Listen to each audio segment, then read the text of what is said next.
Parce qu'à un moment donné, on va se retrouver face à une contradiction. Quand l'un dit A et l'autre dit B sur un propos, qui est dans le Coran par exemple, dis-moi lequel est de Dieu et lequel ne l'est pas. C'est une discussion, vous l'avez compris, apaisée sur l'islam.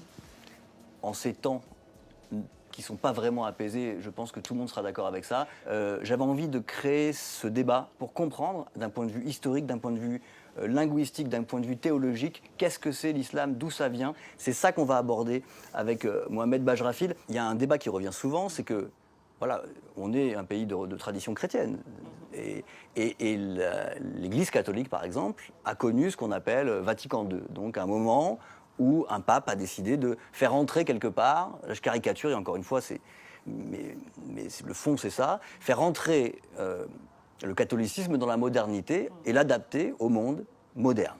Bon, ce moment-là, c'est les années 60 en Europe, a fait évoluer le catholicisme. Et ce qu'on dit beaucoup, c'est que l'islam, d'une manière générale, alors vous le faites, oui. Mais vous êtes une voix relativement isolée. Je le sais d'autant plus que j'essaye d'interviewer des gens et que je sais à quel point vous êtes isolé. Oui. Et à quel point c'est courageux d'ailleurs d'être face à moi aujourd'hui. Mais comment ça se fait que l'islam n'a pas connu cette période de progrès, d'autant que d'après ce que je sais, et mes faibles connaissances en la matière, il y a eu des moments dans l'histoire où ça s'est presque passé. On est passé pas loin d'un islam qui finalement, majoritairement, se réformait, et finalement on est passé à côté. Pourquoi ? Alors, il faut éviter surtout de faire ce que moi j'appelle du christianocentrisme. Vouloir que l'islam soit comme le christianisme, etc. Je le dis d'autant plus que certains demandent, par exemple, que, demandent ou ont en tête l'idée que le prêtre serait comme l'imam, etc. En fait, l'imam en soi n'est pas une fonction. L'imam, c'est celui qui est devant.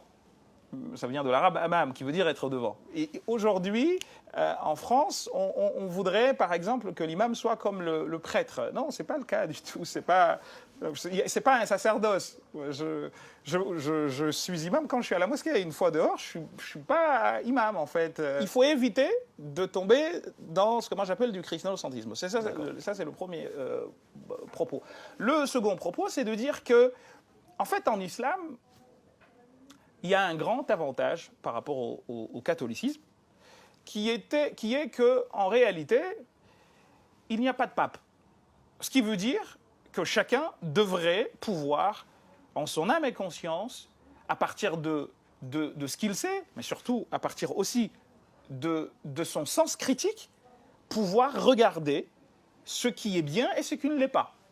En islam, personne ne légifère, y compris le prophète. Pourquoi il n'y a pas des voix puissantes, il n'y a pas des courants de musulmans qui arrivent à porter ça et à changer ça pour deux raisons. Et que ça devienne majoritaire. Pour deux raisons. La première, c'est que ce n'est pas évident de se prendre des coups, pour vous dire les choses clairement. Il y a des gens qui, très certainement, partagent ce que je vous dis là, et j'en connais pas mal, qui m'ont dit, limite, sers-nous de ventriloque. Je leur dis, mais gentiment, va voir ailleurs si j'y suis. Va jusqu'au bout de tes pensées, sois courageux, dis-les. Parce que ce n'est pas évident de venir sortir du bois et de dire que ce que les gens font depuis je ne sais pas combien de temps, ce n'est pas exactement cela. Il faut beaucoup de courage, certes des connaissances, mais il faut aussi avoir le courage de ses idées. Parce qu'on se retrouve pris entre deux feux. Entre d'un côté des gens qui vous disent que ce n'est pas réformable et que le vrai islam c'est celui de Daesh, tuer des gens, et de l'autre des islamo-politiques qui disent être leur opposé mais qui font la même chose. Donc ce n'est pas évident. Donc il y a des gens que je connais qui n'ont pas le courage de leurs idées. Et puis l'autre point, c'est que c'est un travail de longue haleine. Ça prend du temps. Et il faut amorcer des choses. Ce que nous disons aujourd'hui, nous le disons parce que des gens ont planté des petites choses à gauche et à droite. Et comme dit un proverbe arabe, il ne faut jamais sous-estimer une petite chose, car il n'y a pas une grande montagne qui ne soit pas constituée de petites pierres.